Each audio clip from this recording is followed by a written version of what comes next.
A hearty good morning, ladies and gentlemen, and a warm welcome to all of you to the first Global CEO Conference on Navigating a VUCA World, organized by the Indian Society of Advertisers.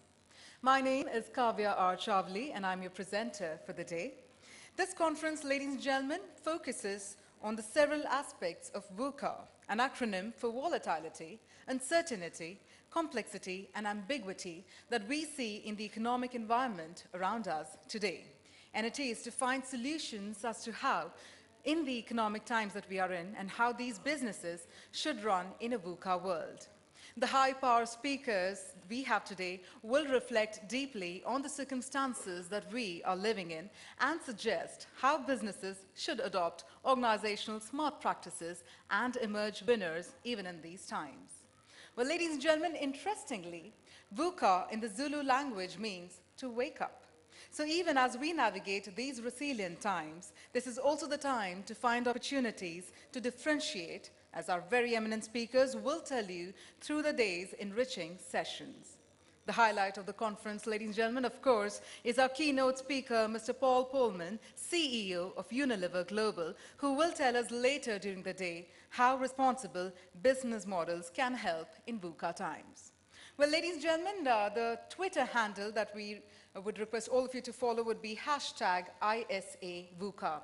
I repeat that again. The Twitter handle for the conference is hashtag ISAVUCA. Let's now begin the conference on a very traditional note with the lighting of the lamp to discard the darkness of the unknown and welcome the light of knowledge. May I please invite the chairman of ISA, Mr. Hemant Bakshi, executive committee members of ISA, Mr. Bharat Patel, Mr. J.C. Chopra, ISA treasurer and events committee chairperson, Ms. Paulami Dhawan, and media entrepreneur, Mr. Anurag Batra, to please come forward to light the traditional lamp.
Thank you very much.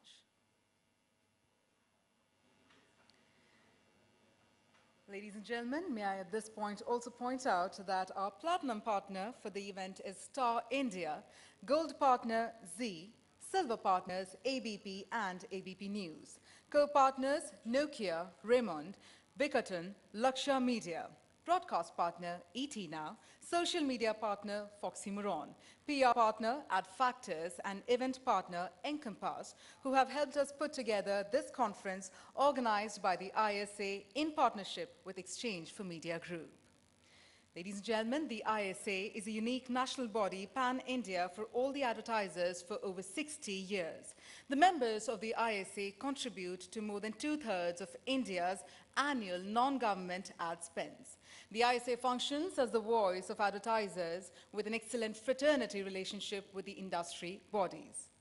Ladies and gentlemen, the Indian Society of Advertisers is a founder member of the World Federation of Advertisers, WFA, and has also been one of the co-founders of the Advertising Councils of India, Advertising Standards Council of India, ASCI. The Exchange for Media Group publishes niche media products for marketing, advertising, as well as media industry, besides running quality industry award properties as well as events. Before we begin, ladies and gentlemen, let's now take a look at the audiovisual from our platinum partner, Star India.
And with that, ladies and gentlemen, may I now invite the ISA Chairman, Mr. Hemant Bakshi, to please come on the stage and deliver the inaugural speech. With a warm round of applause, ladies and gentlemen, please help me welcome Mr. Hemant Bakshi.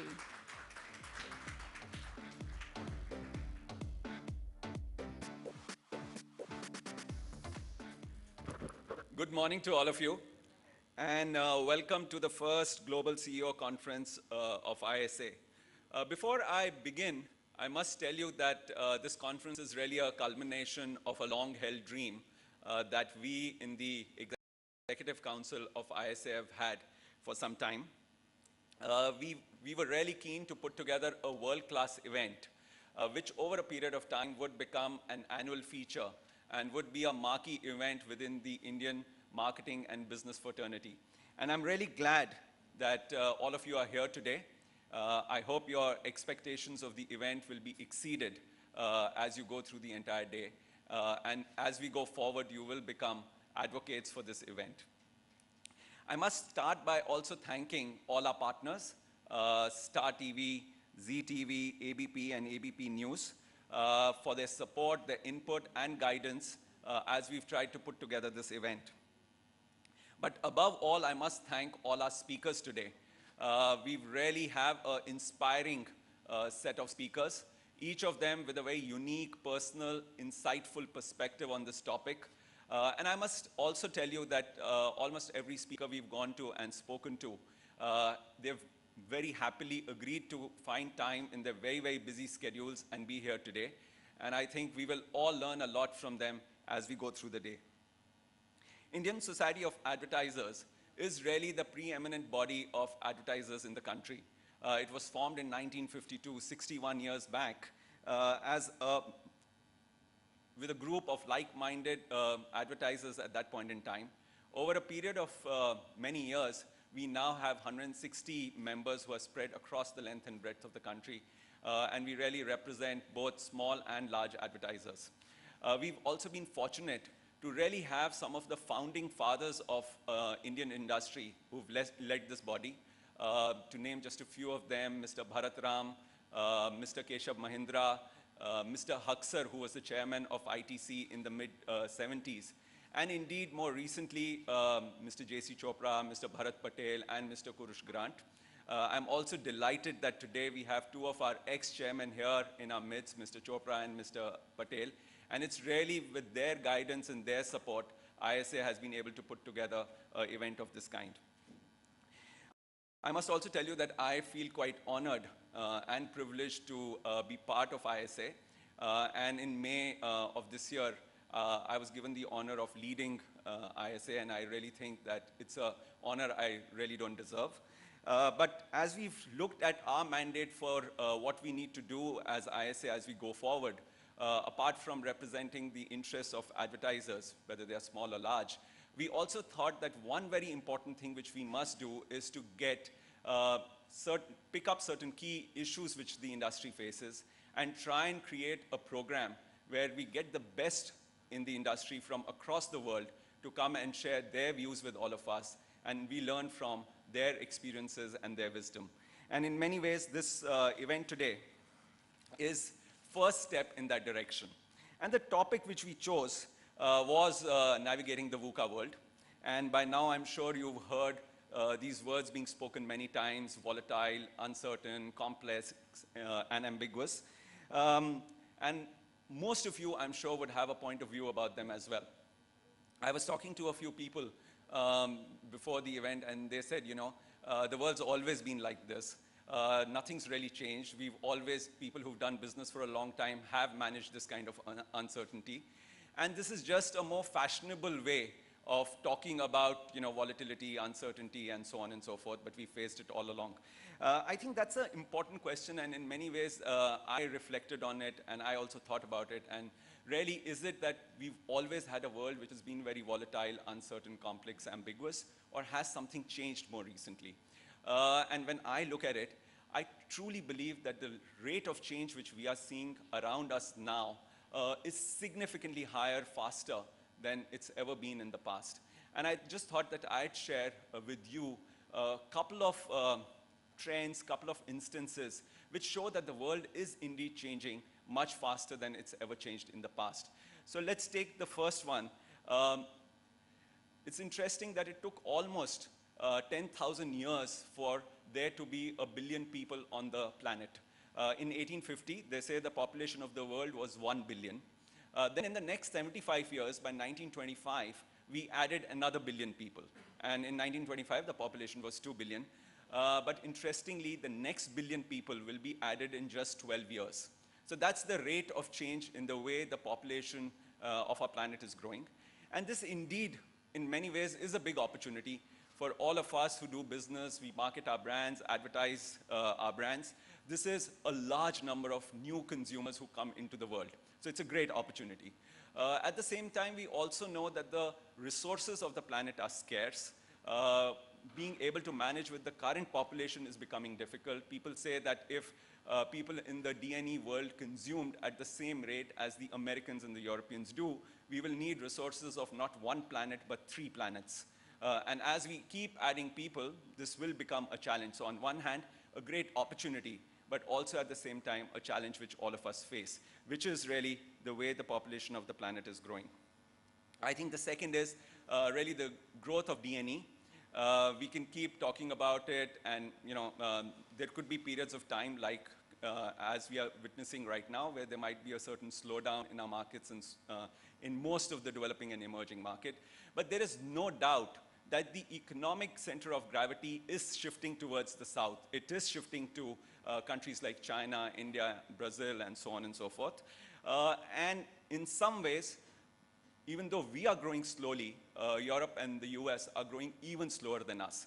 And this has huge implications as well as we go forward. I had a very interesting boss. He was an Englishman, and he used to, half in jest and half seriously say that at some stage Europe's going to become the amusement park for Asians. Because the only thing which Europe will be good at will have old monuments, nice restaurants, and Asians will come here for holidays, and that's all we'll do. Maybe that's an exaggeration, but the reality is that bulk of the economic growth and value addition is happening in this part of the world. And that, again, is a big change from what we've seen in the past, and this will keep growing as we go forward. I think the third is that whatever one may say, even though there might be changes, there might be tariffs, etc., which come in, the reality is that the world's becoming more and more boundaryless. Goods and services travel more easily across the world, and this will keep changing. What's happening, and I think it has implications on how business is done and economics, but I think the social forces this will unleash will also be quite interesting. And the paradox of this is that on one hand, when we see it with a lot of optimism, because this means that things which we produce have a bigger market, we can do a lot more, and yet people in the West see it very differently. I'll give you an example. A couple of years back, I went to Norway on a holiday, and I took a bus from the airport to the city. Most of the people there were quite homogeneous, looked very different from me. But the bus driver looked like a South Asian, so I walked closer to the place where the driver was, and I talked to him, and he was from Pakistan. Once you're abroad, Pakistanis, Indians, you can be pretty much bye-bye there. So I spoke to him, and I said, what do you do? How's your life here, and so on. So he said, it's a fantastic country, everything's taken care of, and it's a really, really good life. But he said, sometimes I do feel some degree of, not backlash, not bitterness, but, some antagonism as far as my, colleagues are concerned. So I said, why is that? So he said, we have a 30-hour week. So I come to work at 8 a.m., I'm done by 2 o'clock, and I work 5 days from Monday to Friday, and I earn really well. But, given where we've come from, this is not enough, so every evening when I go home at about 2 o'clock, in the evening I take a taxi, and I drive the taxi for a few hours. And on the weekends, again, I drive the taxi for 8-10 hours. I still have a very comfortable life, but I earn twice as much as my colleagues do. And that apparently leads to some amount of antagonism from his colleagues, because they believe that he's changing the way of life, 30 hours work, and suddenly everyone expects a different level of effort which people have to make. So I think a boundaryless world also leads to a paradox, which is there's a lot of optimism, a lot of a positive view of what this can do for all of us. And at the same time, in the West, there is concern about what this could do to their way of life and so on. So again, a change which we are seeing. I think the other change which to my mind will probably have the most profound impact on our world as we go forward is technology. Digitization, democratization of information, all of these will unleash forces which we probably today don't anticipate fully. Only 2 years back actually, we asked some people to come and talk to us and tell us what are the different technologies which are emerging, which will have a significant impact on the world as we know it. And we were told that there are 4 things which will make a huge difference. The first was really wearable digital devices, which at that point in time we couldn't figure out what exactly they meant, but today already you have Google glasses, etc., which people are using. The second was microbots, which are used in medical technology. So really, really tiny, almost the size of a little bigger than a cell, micro devices which can go inside your body and really address the areas where there is a problem and see what they can do to heal that part of the body. The third was driverless cars, which again at that point in time seemed like an interesting thing. Google had one car which was going around some parts of California, but basically cars which would be driven on their own. And the fourth was 3D printing. And even now, people say that these are technologies which can have a huge impact. They can really change the world. I was speaking to someone, and someone told me that people are saying that because of driverless cars, American cities will become much greener, which seemed like a very strange connection someone was making. So I asked him, why would that be? And he was saying that in center of American cities, almost 1/3 of the space is taken up for parking. So there are parking lots which take up 1/3 of the space. And if you have driverless cars and they become really pervasive, most people will get off at their offices and the car will drive off to outside the city and park there and then come back when they need to use it again. And therefore, 1/3 of the city will be available for people to build public parks. So therefore, the way we live can change. So therefore, impact which you can't fully anticipate at this point in time. And sometimes I really worry about 3D printing because maybe in some years all of you will be printing your own soaps at home and we won't have much of a business left. So those are the kind of changes which are coming our way, and one needs to be really aware of what will we do when these changes happen. I think the other thing which is going to become much bigger, and I'm sure all of us see this more clearly, is the impact of social media. If you see these 5 men, in some way or the other, they've been affected by social media. As the Arab Spring came up, it really started by people, an engineer from Google who leveraged social media to create a movement which spread very fast. Social media, in terms of what it means, is having an impact in our country. I remember going to a village, a really small village outside, somewhere close to Jaunpur in UP.